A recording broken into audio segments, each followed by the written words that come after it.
Hello, and welcome to my talk called Breathing into Alignment with My Soul. I'm Sarah Brown Haté, and I was born in England, have been living in France for 35 years already, and I'm really pleased to be here, to have been invited to this wonderful summit by Isaiah.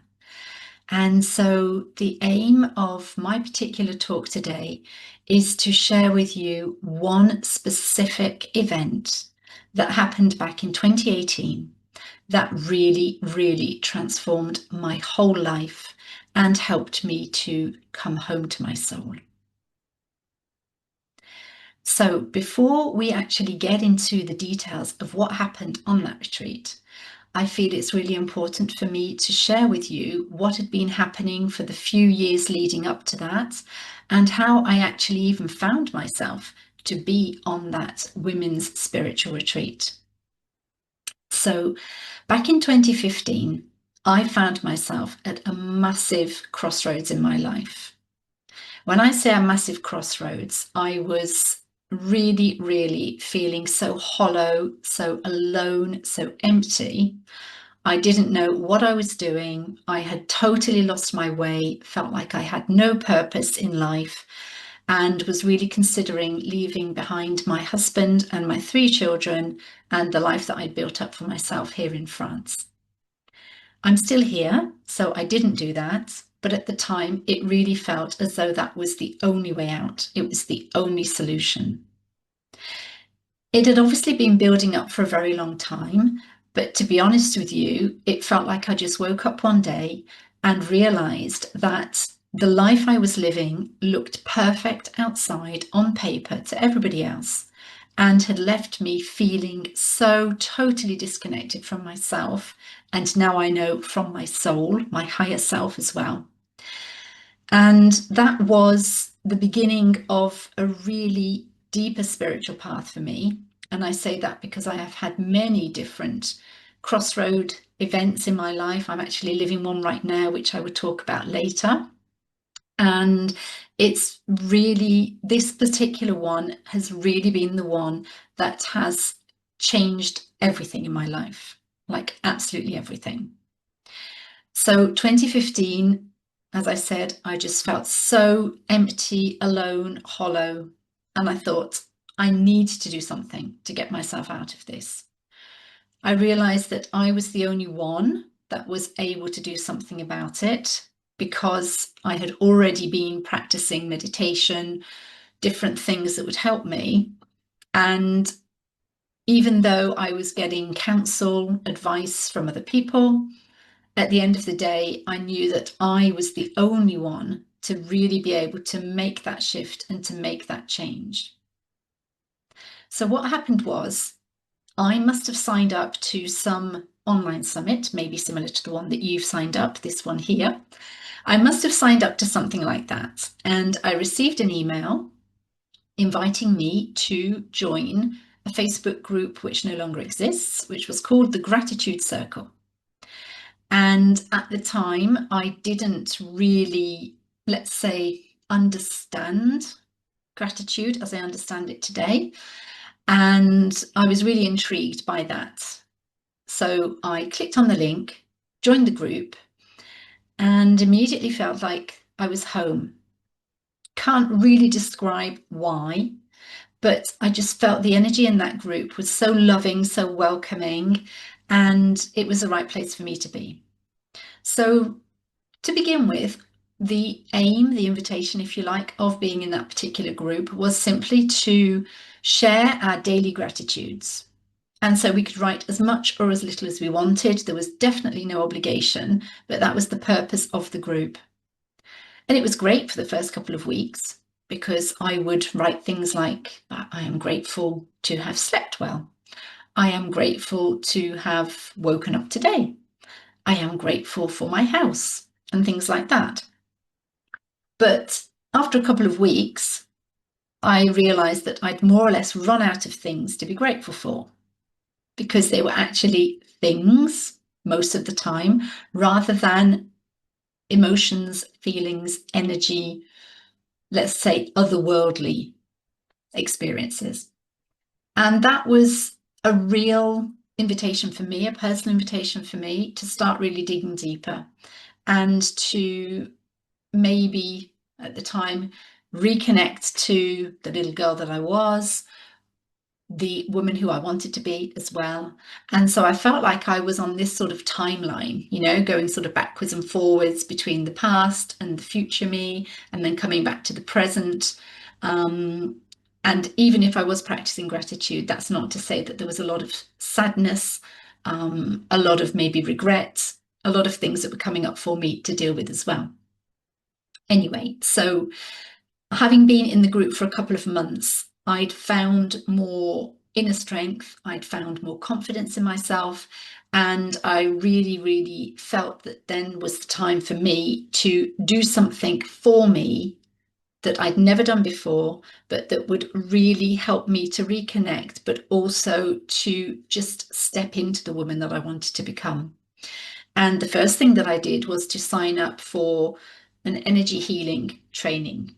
And that was wonderful because it helped me to deepen my meditation practice, to really reconnect to the inner child that I had been and who was still there, and also just to open the possibilities for my future life, to expand my circle of knowledge, my circle of friends, and just really, just branch out into something that was new to me at the time and that I felt was going to help me.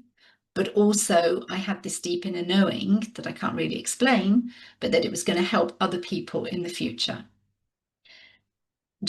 I'd like to pause very briefly to tell you that at the time I was already running my own business, but I was more on the technical training side. I used to be a technical translator from French into English, English into French, and I used to train French adults to improve their English skills.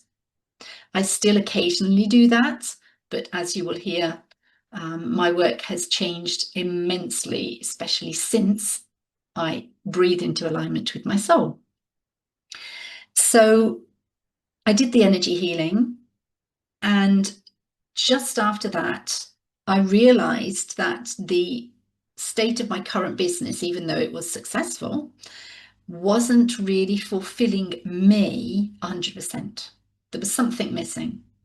And I went on one of those rabbit holes that you can go on the internet where this is how I do it anyway, I type in keywords and I came across coaching. I can't remember how, but after going down a few rabbit holes, clicking on links here, there and everywhere, I found the ideal coaching course for myself, which was online, which was brilliant. I wanted to train in English because I instinctively knew back then that we would be reconnecting to our inner selves. And because I was born and raised in England, I felt it was really important for me to get that specific training in English. The energy healing training had been in French. So I then embarked on a new journey, which was doing this online course, which lasted from memory, I think it was 8 months. So we had one session a week. I was juggling that with the 3 children, the house, the business, the husband, life, family. But little by little, that training really opened me up to who I am and to all of the things that I wanted to bring into the world. Fast forward to 2017, I started to do my first group workshops, which were a massive success. And then 2018, I was asked to become a gratitude ambassador in the Facebook group where I still was posting practically every day, along with a couple of other women. And the reason why I had been chosen is because the founder of that particular group had seen the way I would show up in the group, what I would post about my life and what I was grateful for, but also the help, the support, the guidance sometimes that I would bring to other people. And she wanted a few of us to be able to help her. So we were basically moderators in the group, but I do love the word ambassador. So I gracefully accepted that. And that really changed my life because a few months later, to thank us, the gratitude ambassadors, for all of the work that we were doing in the group, I was invited to attend the retreat just outside San Francisco in October 2018. And that was, I sensed in my bones that that was going to be a pivotal moment in my life, and how right I was. Besides anything else, it was a very, very long flight for me. It was the first time I had flown that distance all on my own, and I had to change in London. So I flew from Toulouse to London and London to San Francisco. And that in itself was a big challenge for me. But I was ready for it. And I knew that I would be divinely protected, which I was. So arriving at that retreat really, really helped me to start. I'm trying to find the right words for you because I can just feel the emotion building up again. That was 7 years ago, but I can still feel it. This time, that time that I spent there, was time for me. And I knew that it was going to spark so many recollections, so many deep connections. And that's what happened. That's what happened. Before we went on the retreat, we were sent a questionnaire, just asking us to provide as many details as possible about our life, what was going on, why we wanted to be on the retreat, and what we were expecting out of the retreat. And I completed the questionnaire. Lots of tears were shed before I even got on that plane, or those planes, to get there. And then the very first day, we were invited to voice our fears. And my fear, my main fear, was that if I am myself, everyone will leave me and I won't be loved.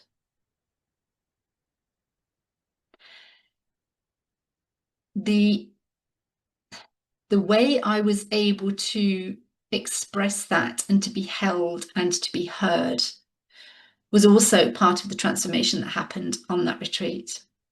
I'd never voiced that, and I didn't even know that that was my deepest fear.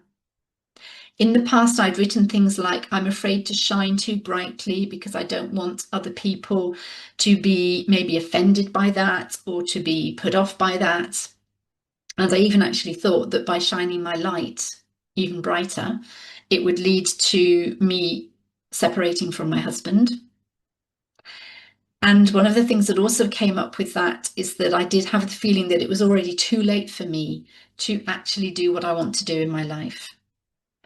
So there was a lot of fear about stepping into who I am, stepping into my power, stepping into my energy, stepping into my calling, because looking back, and I love hindsight, absolutely love hindsight, but looking back, it was like it was already there, but I needed that nudge. I needed something to help me to really overcome that fear. I felt it so, so deeply, so, so deeply. So that was the first day. Lots of tears were shed again, lots of experiences shared, not just mine, but other people's experiences. And I think it was on day 2, maybe day 3, doesn't matter the day, but we had an afternoon of breath work. Now, I had never experienced breath work before. And if you haven't, and if you're curious, I would highly encourage you to do it. Please, though, be very careful when you choose the breathwork practitioner. Make sure that you feel into their energy, basically. Make sure that you feel totally, totally in confidence with them. That's French, isn't it? Sorry. Make sure that you totally, totally trust them, implicitly trust them, because breathwork, as I experienced it anyway, helps you to go so, so deep that you need to be able to fully let go and trust. So the only way that I can describe this breathwork session is that it was a massive turning point in my whole life this time round. It helped me to feel the presence of what I can only describe were otherworldly beings. And if it's okay with you, I'm going to read what I wrote in my journal that particular day to describe the breathwork session. So I was okay at the beginning. And then at one point, I felt such pressure at the back of my head, like it was in a press. And I actually thought it was going to explode. So I started massaging it. One thing I didn't mention is that we were all lying down in a circle. So we were all lying down with our feet pointing towards the middle of the circle and our heads were on the outside of the circle. So I started to massage my head. That was better after a while, but it felt like it was the first wave of pain. Then I stopped doing the breathing that we were being shown how to do. And I started to touch myself as my nan used to, and like I touch others. Now, I want to make this clear. This is how my nan always used to touch me when she saw me. She would take her two hands and place them there and look deeply into my eyes and tell me that she loved me. And she would actually sometimes say, "Oh, you're so beautiful," like that. So I felt the need to do that to myself. I often, with people's permission, of course, do that to other people too. I love doing that with my children, just holding them and looking directly in their eyes and telling them how precious they are. So I stopped doing the breath work to do that. Then the pain started again, and it was worse than before. Ginny, the facilitator, came over and she helped me shake some of the energy off. And then I felt the most excruciating pain. I was exhaling, I was crying, and I didn't know how to move through the pain. In the end, the only position that felt comfortable was for me to pull my legs towards me and hold my ankles like I was giving birth. That's when I saw a chakra light come down between my legs. Now, when I say I saw it, I had my eyes closed, so I saw it in my mind's eye. And my legs felt like they were arms. I then saw the colours of the 7 main chakras and felt my nan beside me saying that I was doing great. And then another woman said, "She's here." I felt so complete, so whole, solid as a rock. And I saw a big blue crystal that symbolized that.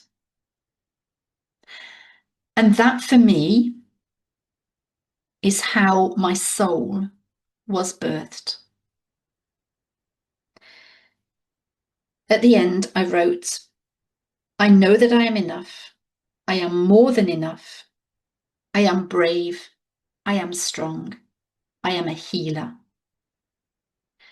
Now, I believe that those last words, especially "I am a healer," were channeled because this was in October 2018, and it took me until at least October 2022 to even open up to the possibility that that was true.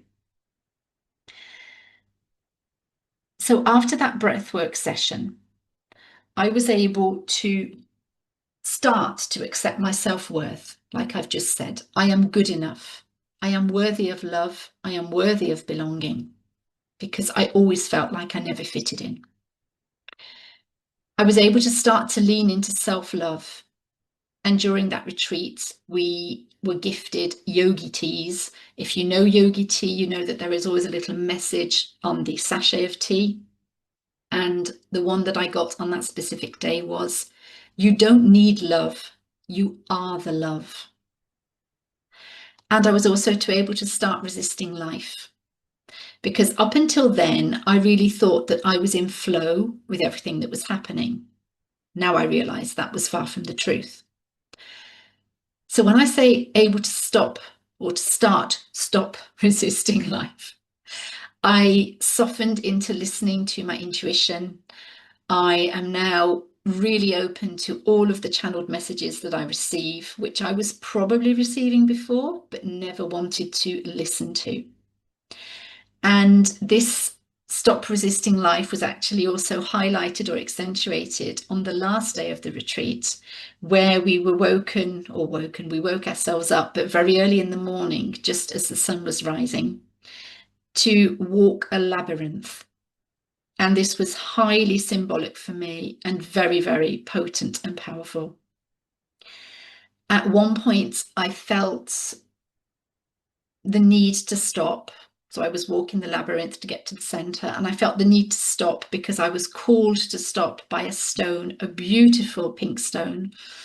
And I knelt down and touched the stone and immediately heard the message, don't resist, just let it come. So I have been reconnecting to that specific message ever since. Sometimes I do still slip into resistance mode, but most of the time I just let life come. Now, this year has been a year of surrender, total surrender and utmost trust in my soul path, despite very many losses. But before I talk to you about that, I just want to fill you in on what happened once I came home after the retreat and bringing you up to date with my current situation. So once I'd moved through the fear and had that beautiful, beautiful experience with the breathwork session, I was able to start forgiving my mother, because she taught me that feelings can be used as weapons when I was growing up. I was able to start to forgive my father, who was totally the opposite. And he taught me that feelings are non-existent, that we don't talk about them, that they just don't exist. But more importantly than that, ever since, I have forgiven myself, because I realized that, going back to the yogi tea, you don't need love, you are the love. I had totally shut down that fact. I had totally shut down from myself. I was severely critical of myself. I used to judge myself more times than I like to remember. I wouldn't speak my truth because I was afraid. I was afraid that people would leave me, that I would be alone if I spoke my truth. And I hid my spiritual side. I hid the healer because I was scared again of what people would say. How would it be accepted? It would probably be rejected. These are things that I was telling myself. And some of the things that have helped me to really forgive myself is working with Ho'oponopono, which, if you don't know, I invite you to go and look up, to cut the energetic ties that were still connecting me to very many people, some of whom were narcissists and some of whom were very toxic. I don't really like the word, but that's the only one that comes to mind right now. So I did a lot of work on those particular relationships and started to do some work on my family tree and really reconnected with the transgenerational work this year. And that has helped me immensely as well. Moving through the forgiveness took me a couple of years, but then in 2020, I'd already made a lot of headway into that. I'd started to listen to my intuition. I'd created a wonderful half-day workshop for women that was really popular. And I'd started to receive channeled messages and listening to my dreams.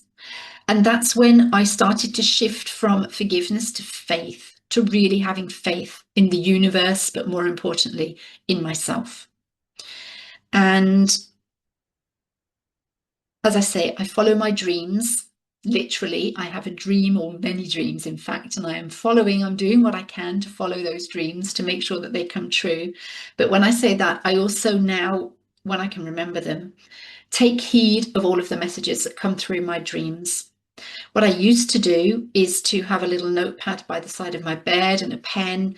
And if there was a really vivid dream that woke me up in the night, I would take that notebook and pen and go into another room so as not to disturb my husband, but I'd note down everything that was in the dream, go back to sleep. And then the next day, if I didn't understand the subtle messages or the hidden messages or the meanings, the symbolism behind it, then I would go and look things up. And that has really helped me as well to deepen this connection with my soul, because I really believe now that my soul and our souls give us these messages all the time, but we need to slow down enough to be able to heed them, to be able to listen to them. And another thing that I have really lent into now, which I wouldn't say it was disturbing so much at the time, but it was surprising, are all of these channeled messages, all of these channeled messages. They first really started to come in loud and clear in 2022 when my father passed away very suddenly. And not only had I been listening to my intuition for very many different things, but also I was beginning to get more and more channeled messages. And I act on those messages. And one of them that came through loud and clear in October 2022 was that now is the time to rebrand.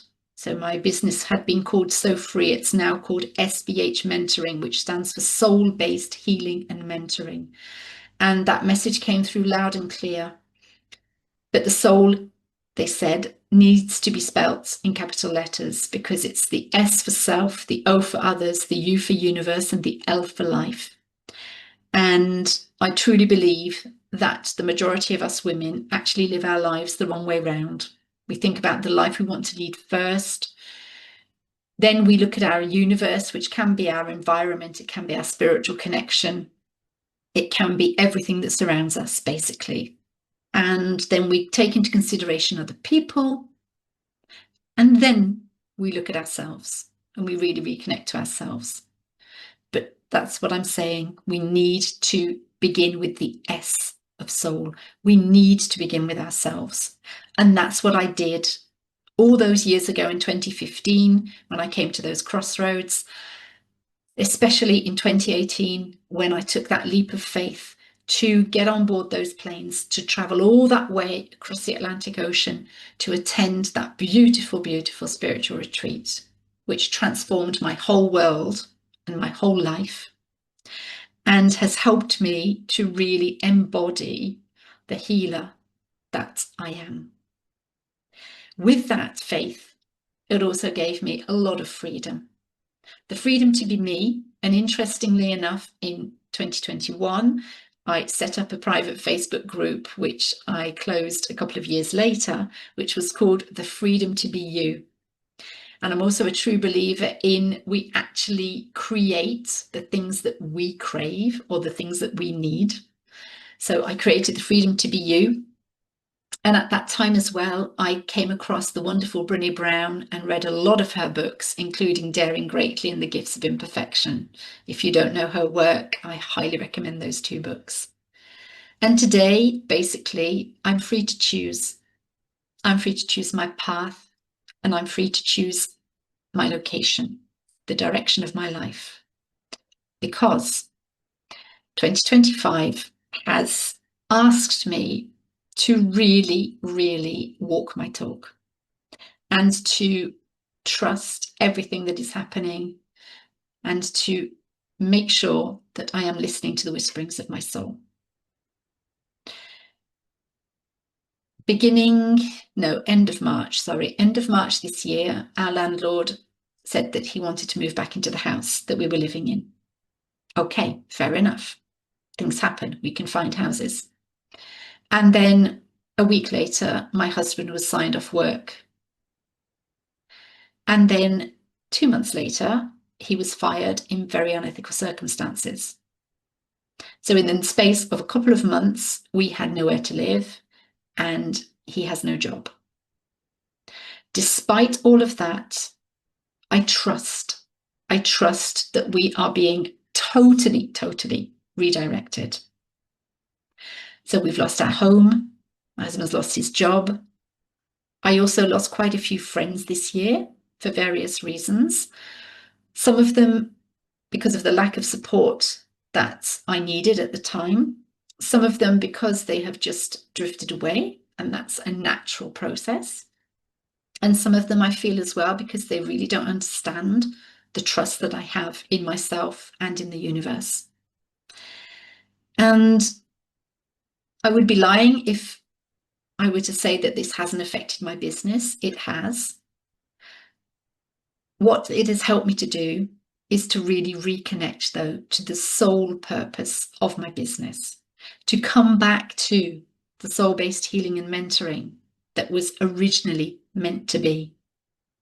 And so being part of this summit has also been a massive, massive opening opportunity, possibility for me to know that I am in the right place, to know that I am in the right space, and to know more than anything else that I am in alignment with my soul. Thank you so much for taking the time to listen to this particular part of my story. I hope that there have been little threads, maybe little sparks of inspiration for you, of motivation.